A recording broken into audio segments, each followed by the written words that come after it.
Mother Teresa's Story, The Life of the Saint Part 1. April 16, 2007. Mother Teresa's Story, The Life of the Saint. Transcribed by and through Andrea. Date, April 16, 2007. Mother Teresa was my name when I walked beside you here on earth. Now you may call me Teresa. Mother is not my name anymore. I was always perceived to be the one soul that abundantly gives so much so that I would walk amongst thousands to appease their suffering. This I might tell you is here within each one of you, the ability to walk amongst and support others, yet for many lifetimes nobody knew any better. Let us look at my story so that we are able to see from what I allowed that all this perceived grace in the world does not have the ability to even save humanity. Grace is not able to save what it is you give power to. I shall share with you a story of my experience when I walked as Mother Teresa, as much as what happened to my own self as I entered God's kingdom here in heaven.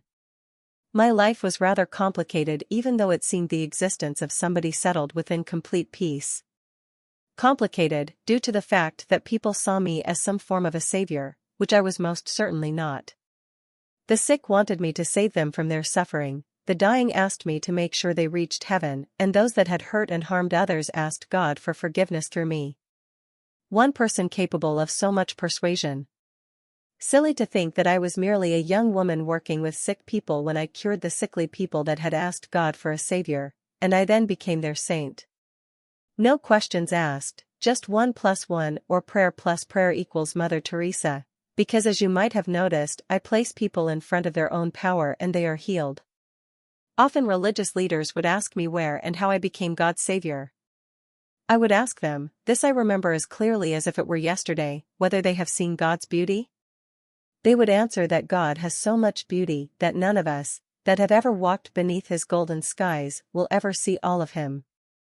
I would then turn and face thousands of sickly people lying by our feet and say, here is God, waiting for these people to answer him. Little did I realize then that this world was feeding from these sick people, asking them to offer what they have in return for nothing. All I did was contribute to this, by walking amongst them encouraging them to pray. Prayer, why pray when God is not able to hear you? Was it that difficult for each being to see that while lying beneath the heavens I was the only one assisting them in their own ability to heal themselves? Where was God while I, woman alone, walked amongst the dying, suffering, petrified people, praying them well? It now feels to me like a bad dream, one that I most certainly will not allow myself to participate within again. All those sick faces, people dying excruciating deaths, and I convinced them that God would take care of them. My journey from there took me to faraway places, to assist with the suffering and bring them some sense of relief, peace and hope. Once I died I realized that which I dedicated nearly 70 years of my life to was merely a voice talking against something that would never give me and these people freedom from suffering. I would probably still be begging for their sake if I had the chance to walk as I was on earth without knowing what it is I have become aware of. I would have walked and spoken words dedicated to God if death did not show me the inevitability of realizing the picture. The picture that I, Mother Teresa, walked, that which appeared saintly, was a lie. I never intended to be the answer to your own lies, that which you perceived real. I was placed as a young woman into this role and remained there until I died. Even on my deathbed, people of high status and power asked to sit by my bedside so they could be seen by God. From Russian royalty to the American president, all in the hopes that their presence would either save them or give them the thumbs up from the public. I enjoyed speaking to those that saw themselves beyond sickness, perhaps that was my own saving grace. Please do not judge what I am about to tell you because I do this so that all may understand my experience to be able to be set free. Freedom will be yours, freedom from the idea that anybody is placed here to heal you, to carry your burdens, and to feed those lies about your fate. I speak to you from the dimensions and ask that you open what it is you know about human suffering a little bit more, bring into your mind the awareness, and I will show you that we are not meant to suffer. We are more than this. Alongside a river, my mother told me a story about grace.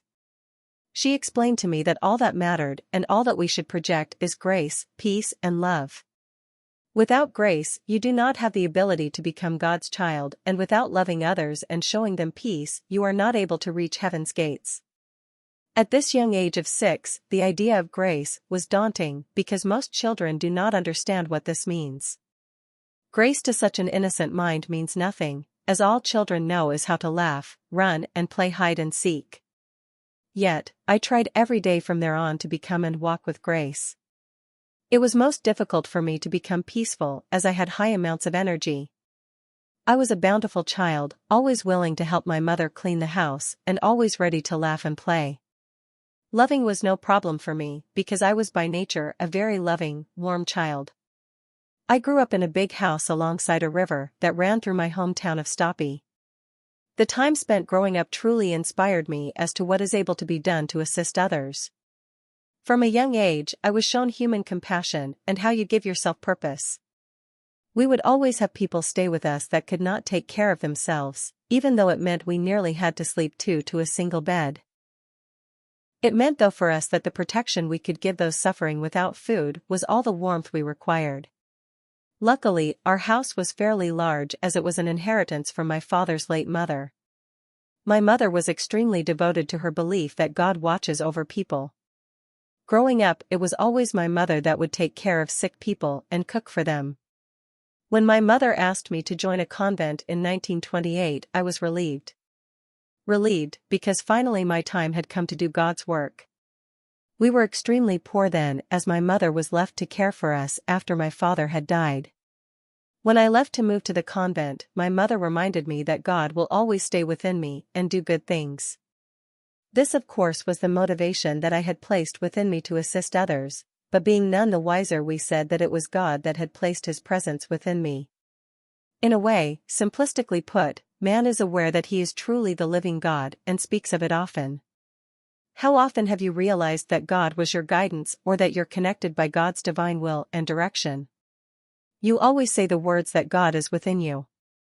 I walked into that convent with the greatest smile on my face. I knew I had reached God's house, and I was here so that I would do His work. Little did I know that without me stepping up to do God's work, none of those deeds would have been possible.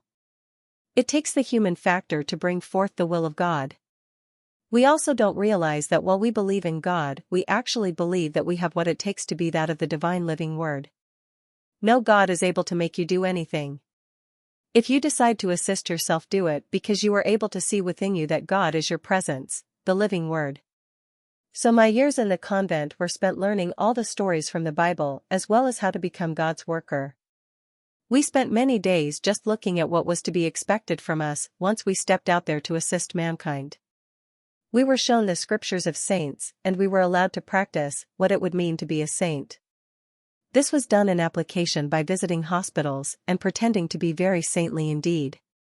Young girls as we were, we had been told that God works through those that are worthy and righteous. So, we would walk amongst the sick in the hospitals with grace and speak gentle words of encouragement. Dressed all in white from head to toe, we would glide amongst the dying like angels and bless their souls. Some of those girls were as young as 16 and had previously no actual experience speaking to and understanding sick people. They were shown how to be graceful by the older nuns, how to not run around laughing bringing joyfulness, but rather how to project the image of superiority and calmness. Very difficult for most young nuns as they are full of young life waiting to be expressed.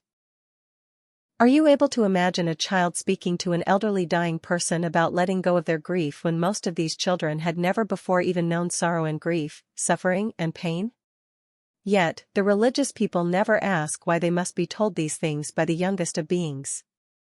They believe whatever these young people tell them because God's words are not able to be false, not even when 16-year-old nuns sometimes get their Bible verses mixed up. If God sent a 16-year-old child you listened to even when you knew they only repeated words from the Bible or told you that their pain palled in comparison to God's love. So we spent many days walking from hospital to visit and bring words of encouragement and hope. One day we were walking back to the nunnery from the district hospital and we saw a man being executed by gunshot right in the middle of town. It was back in the day when any criminal found guilty was executed right there and then, immediately. It shook me so badly that I had to stay in bed from shock for a week. You must imagine our fragile, innocent minds filled with good deeds and thoughts about great things having to witness such brutality. It was then that my faith became absolute. Not because I feared my own consequences but rather because I wanted to save those that required saving. We had long discussions after that about the fact that the world needed us to go out there and show the power that existed in the absolute mercy of God. If I had known that humans must save themselves, I would have started a process of awareness right there and then, instead of only telling them about trusting a God that actually lived inside them as them all along. Instead, I showed people how to hide from themselves because religion and saintly beings like myself would always forgive them,